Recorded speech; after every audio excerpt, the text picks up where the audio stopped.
आपल्या सेनेनं आतमध्ये शिरून दहशतवाद्यांचे अड्डे नेस्तनाबूत केले। त्यांचे वेगवेगळे विमानांचे जे काही हवाई अड्डे होते, सैनिकी बेसेस होत्या, त्या ज्या प्रकारे नेस्तनाबूत केल्या। त्यामुळे पाकिस्तानला हे माहिती आहे की आपण भारताविरुद्ध लढाई लढू शकत नाही।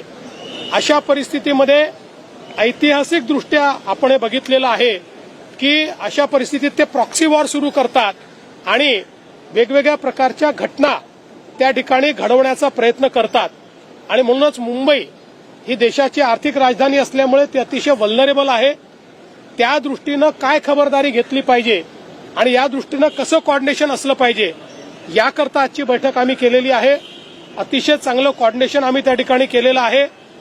जे काही कन्सर्न्स आहेत ते सेना अधिकाऱ्यांकडून आम्ही समजून घेतलेले आहेत।